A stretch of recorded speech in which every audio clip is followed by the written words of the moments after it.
What's up? Let's talk about NXT for March the 14th, 2023.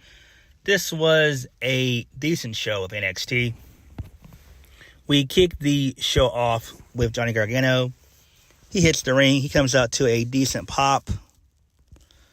The fans give him a welcome home chant.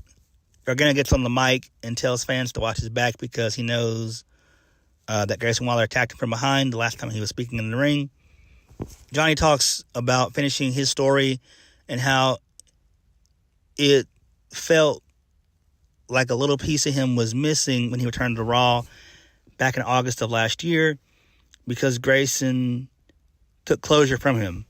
Gargano hates to admit this, but he kind of respects it.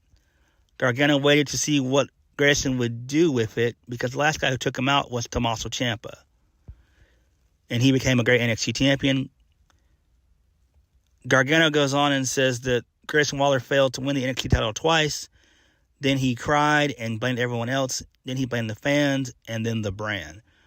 Johnny says no matter what brand he's on, NXT is his home. And you did not screw with a man's home. So Johnny continues on with his promo. Talks about his history with NXT. Then Vic Joseph, he interrupts. He gets up from commentary. Shows Gargano something on his phone. It's footage of Grayson Waller streaming from Gargano's home where his family is. So then this prompts Gargano to haul ass and start looking for Grayson Waller. So he heads to the back. Pretty cool segment to start the show off right. Pretty good little stuff here. Moving on. So we see Wesley. He's arriving to the arena early. This happened earlier in the day. So asks him, he greets him. And he's determined to answer the opening challenge tonight and follow Wesley around. Wesley says the match is still 8 hours away, so what do you want to do? Axiom is down for whatever, he said. For whatever Lee's down for. And then Wesley asks him if he wants to go get something to eat, and then they leave together. Damn, Axiom seems dedicated to it. Pretty cool stuff, though, but it doesn't make any sense to show up 8 hours before the match starts. Like, come on, for real. But it does make sense. It was pretty cool to see that. Moving on, first match of the night, Pretty Deadly versus Gallus for the NXT Tag Team Championships. Gallus, they retain via their finisher. I forgot what they call it. To me, I think it's time for Pretty Deadly to move to the main roster after they become host of Stand and Deliver. I think it's time for them to go to the main roster. I think they would do tremendously well there. Moving on, we have some trouble with Briggs and Jensen and Fallon Henley, that crew. So Briggs and Fallon Henley, they're trying to break into Kiana James' office to find proof that she's cheating on Brooks. So Fallon, she's trying to be covert. Briggs, he's wearing hunting camo, which is kind of funny. So they were trying to get into the door. It turns out that the cleaning lady left the door unlocked. So Fallon, she's snooping around, and she spots a Stand and Deliver contract on James's desk. So they apparently have to defend their NXT women's tag titles. And then it also says that there's going to be a NXT women's ladder match. It's going to be a bunch of qualifying matches. So Fallon Henley tells Briggs to keep looking for proof that Kiana James is cheating on Jensen. So Briggs sees a photo Briggs sees a photo of Jensen and James. He apologizes. So Fallon Henley, she finds a notebook with Operation Boyfriend inside. And it does have proof that she set this all up. So we then see somebody named Sebastian, with the name Sebastian, in her notebook. So Fallon Henley, like the spy that she is, gets her phone, takes a picture with the card of flowers and from Sebastian. Thanking Kiana James for a great night and morning. So, kind of interesting stuff here. Again, we don't know who Sebastian is. This is very interesting. But I did say that Kiana James was going to break Brooks' heart. I've been saying that for weeks now. Been saying it for weeks. So, Shawn Michaels, he gives us an update on Roxanne Perez's health. Basically saying that her health was up in the air. So there's going to be qualifying matches that start tonight to set up, stand, and deliver ladder match for the NXT Women's title. And I'm just like, this makes no damn sense. This makes no sense, and this is not a good idea. We all know that most women's ladder matches are dog shit. Most of them are. They're very clumsy, not any really good spots. They have no idea what they're doing. I think this is not a good idea, but it is what it is. Shawn Michaels is running the show, but no. So, the first ladder match qualifier, Soruka versus Zoe Stark. Zoe Stark wins. Makes zero sense. Why? When she's basically like a powerhouse. I don't know why. Who cares? So she advances. So, we finally see Scripps again. He's been gone for months. Like 4 or 5 months. So, he says that he will show his true face from his corner of darkness. He goes on about masks cloaking your face and how his gaze is drawn to one man, sincerely Scripps. And this, to me, was awful. Like, this doesn't make any sense at all. I have no idea why they're still putting Reggie in this awful gimmick to get him over. It just doesn't make any sense. It really doesn't. So, we then get the triple threat match for the number one contenders at Stand and Deliver. So it's Isla Dawn and Alba Fire versus Tatum Paxley and Ivy Nile versus KC Squared. So, did my girls win? That being Tatum Paxley and Ivy Nile? Nope, they lose. So, Alba Fire and Isla Dawn, they win. Kind of makes sense. Because Kiana James and Fallon Henley are faces, so it does make sense. At least they're doing the face-heel dynamic right. It just sucks that my girls lost. It sucks. KC Square, it's time for them to go to the main roster as well. I think that they'll be called up either the Raw after Mania or the SmackDown after Mania. But to me, it's time for them to come out of NXT.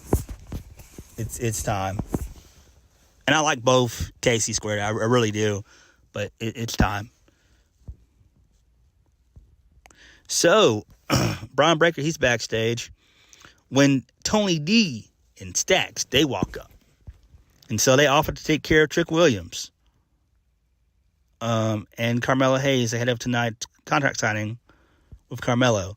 So Bron's like, he comes back with some funny mafia jokes.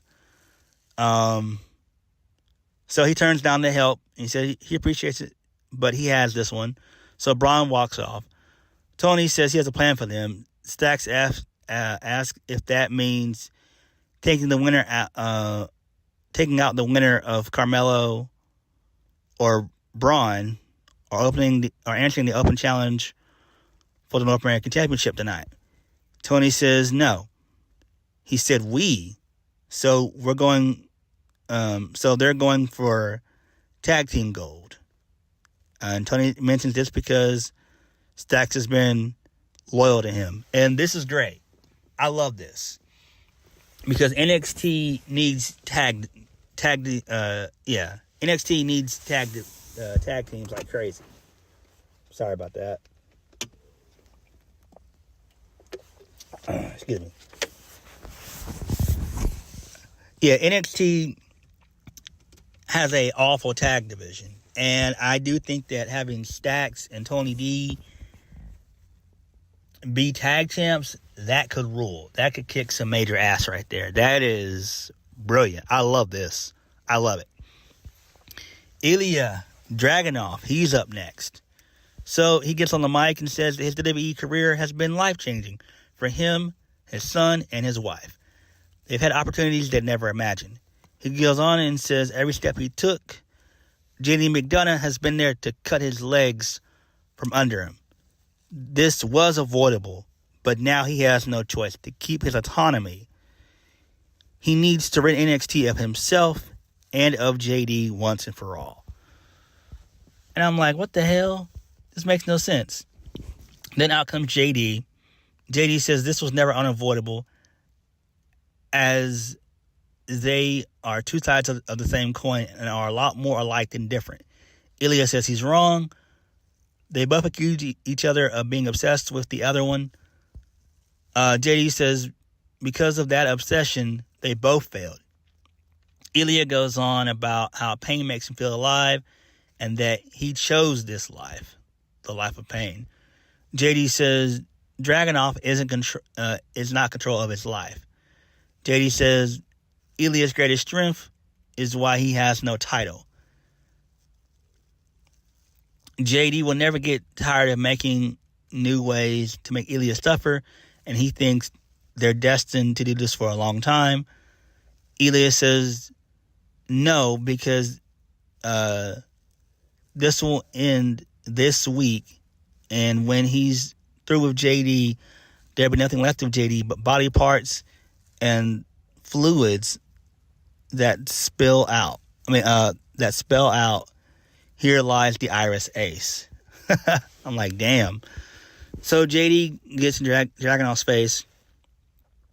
JD says he looks forward to their symphony of sadism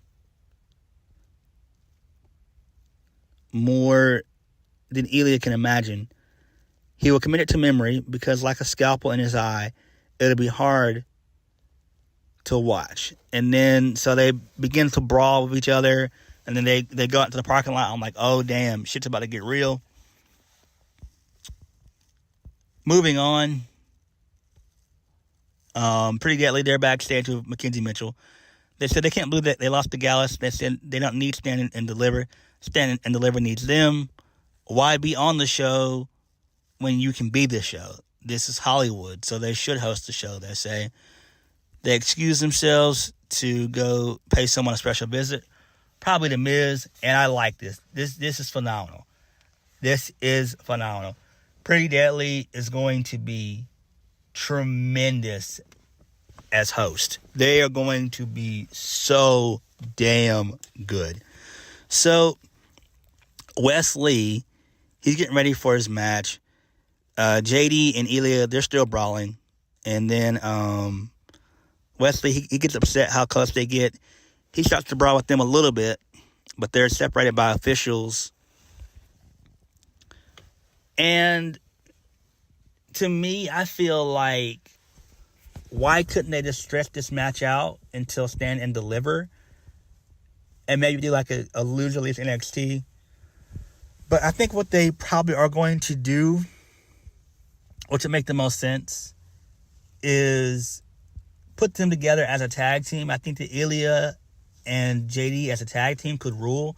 I believe they've done it. They were a team at one point in NXT UK, I believe. If I'm not mistaken, leave that in the comment section below. But I think that would make the most sense, because as singles guys, they're not going to be anything outside of being the North American champion. They're not going to be NXT champion. So I think put them together as a tag team. That'll add some more depth in the tag division, and we can go from there. That's really what I would honestly do. Seriously. Because they're not going to get over as individuals. They will as a team, but as individuals, no. Speaking of NXT UK, Tyler Bate, he's teaching Thea Hale more breathing techniques for stress. So Andre and Chase and Duke Hudson, they're watching, and then they dip out. So Duke, he talks to Andre Chase and says that he's still not over this win-loss record, as wins and losses are everything, and people would judge them for that. Andre Chase says that's always been the case with sports, but then Chase U was born. So Andre Chase goes on and says what Chase U means and how it was where he and Duke came to find their purpose. Andre Chase says for the first time in Duke's career, he cares. Andre Chase says Duke might think that Chase U has done nothing for him, but maybe Chase U has done something more than Duke, than anything in his life. And then Andre Chase walks up. Then we see Ava Raine appear. She takes off her yellow mask. She looks at Duke. And then she places the mask on Thea Hale's megaphone, and then she walks out. And then Duke Hudson, he turns and looks at the mask. Pretty cool stuff here. I like that. So, next, we see Grayson Waller's live stream from Johnny Gargano's house. So Waller, he's going to check and make sure that Gargano didn't leave the front door unlocked. I love this. So, moving on. Von Wagner, Andre Chen, Damon Kemp, Zion Quinn, Odyssey Jones, Idris Inife, and Malik Blade, and a bunch of other guys. They're brawling backstage. So the brawl continues as Wesley waits in the ring for his open challenge. Axiom's able to break through the chaos, but then he's taken out by Scripps, who takes out Axiom. So Lee's upset about this, how he needs an opponent. So JD McDonough, he rushes in. He takes out Lee with a clothesline, and then Ilya attacks JD, and then the brawl continues. And then Wesley takes out everybody with a big dive. Pretty cool stuff here. Makes sense. We don't always need to have open challenge matches. And really, when you get to that point of just doing that all the time, it means that they really have nothing for you, and you're not over as you would expect to be. You know, Wesley has already had his moment, and I feel like he needs a change in character. That's kind of what I would do with him. Moving on. So Mackenzie Mitchell, she's backstage with Dragon Lee. So she welcomes him to NXT. He thanks her. So Dragon Lee said he's been around the world, but here in NXT, it's so exciting. Mackenzie asks, what can we expect from him?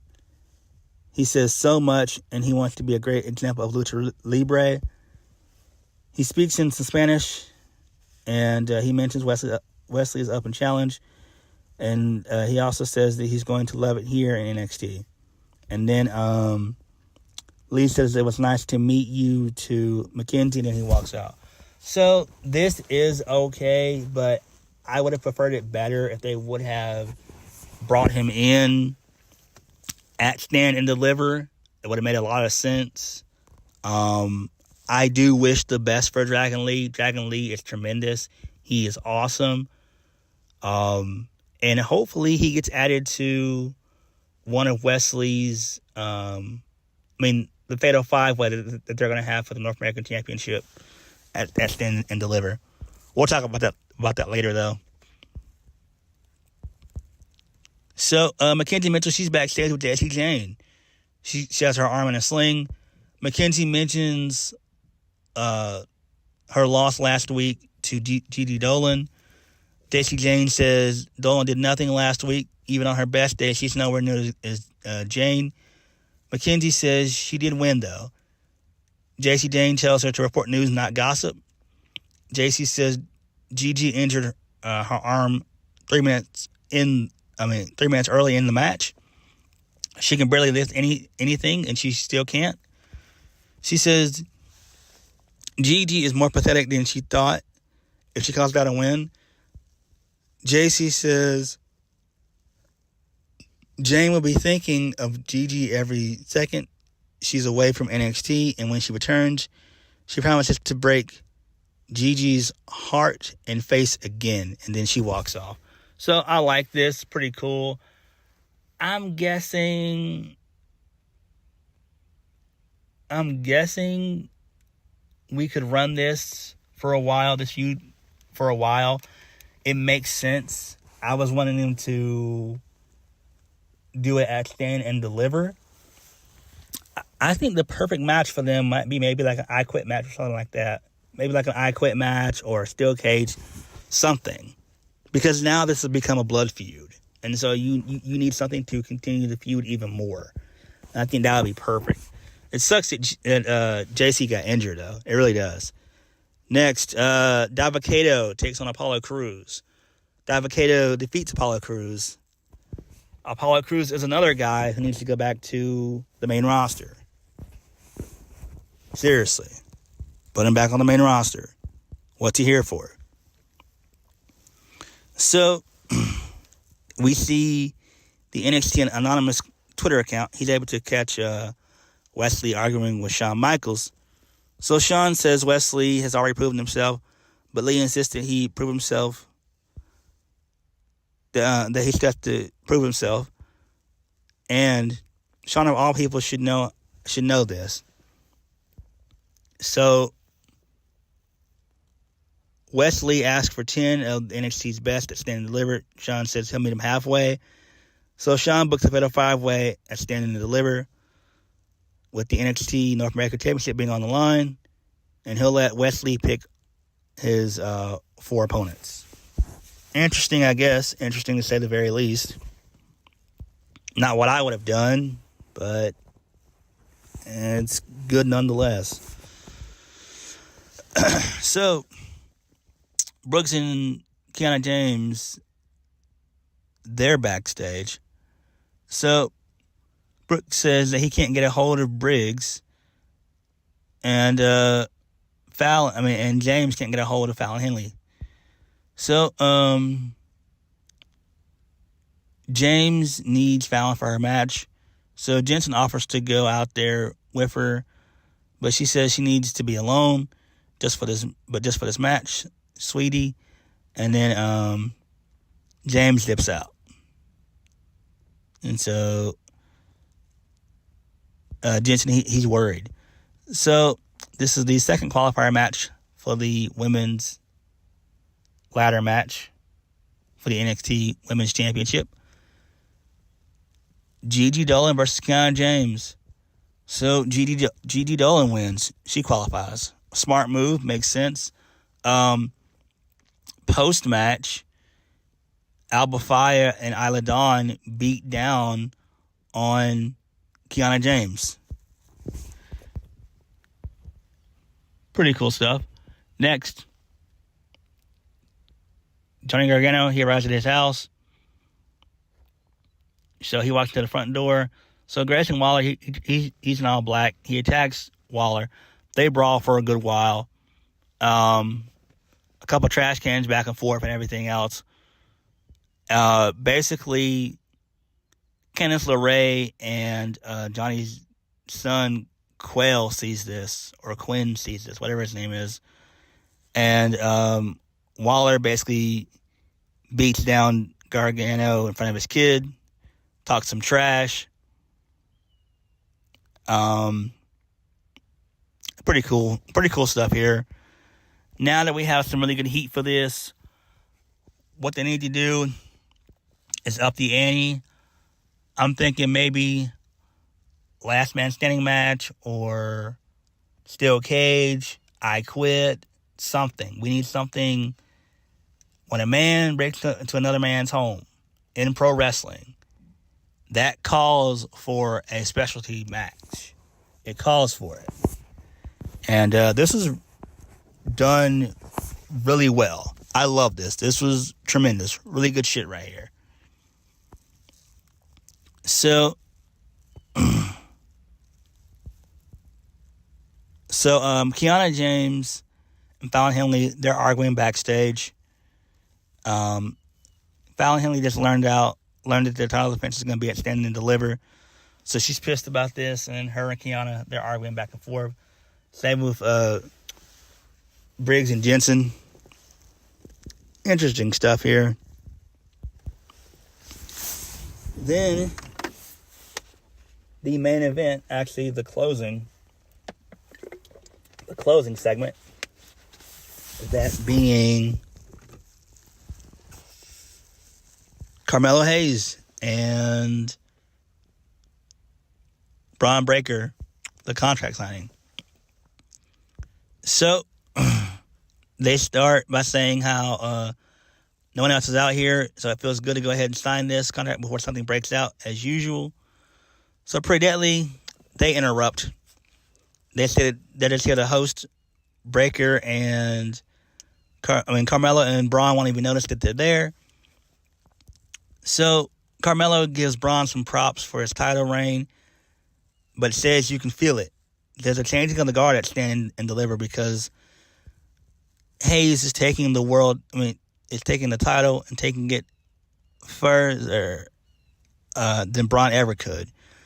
Just like he did when he made the North American Championship the A title in NXT.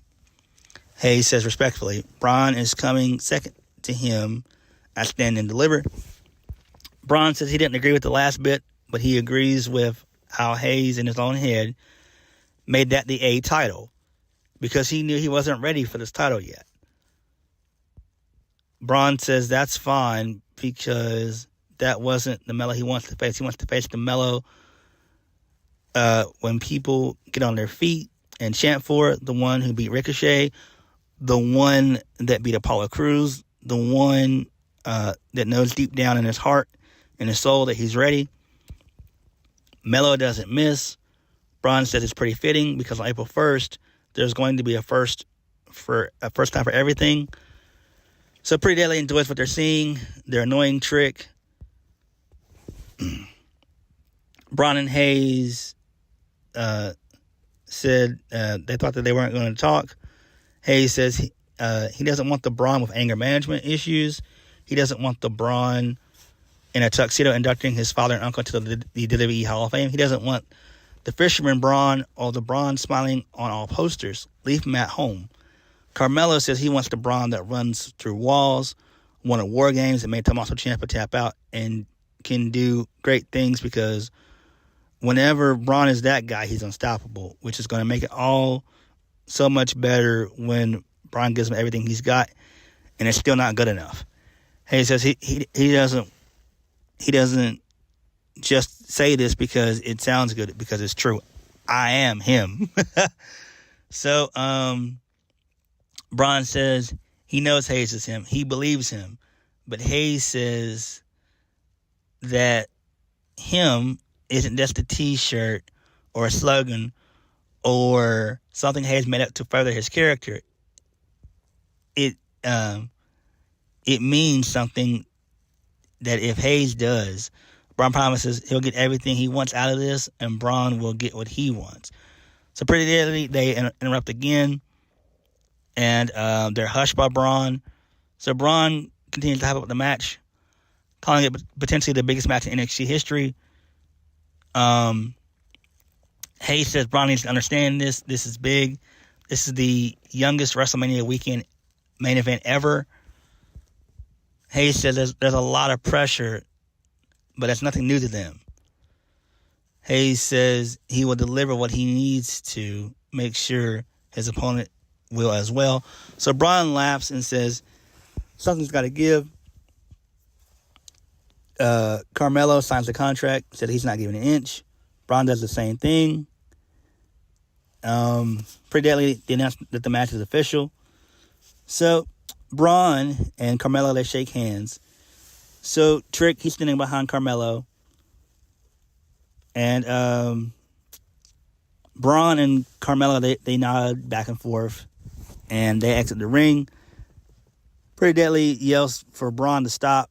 People come here for drama. We need something full of drama, please. And Bron and Hayes, they take their shirts off, start to, prepare for a fight.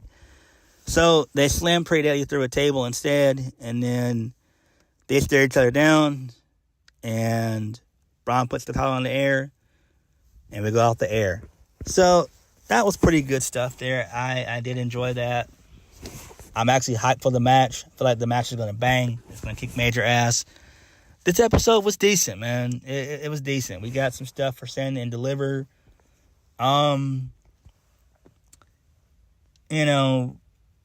It seems like they're trying a lot. They want NXT Stand and Deliver to be the biggest it's ever been. And I do think that they're going to deliver, especially for being in LA, which is more so of a casual wrestling territory. I mean, a casual wrestling city, more so than anything. I just think that they're going to deliver. NXT this week was decent. The Fallon, Henley, and Kiana James drama was okay. The Carmelo, Bron stuff, solid. The JD McDonough and Ilya Dragunov stuff, okay. Everything else was all right. But what did you guys think? Please hit the like button, comment down below, and subscribe to my videos. I'll catch you guys later. Peace.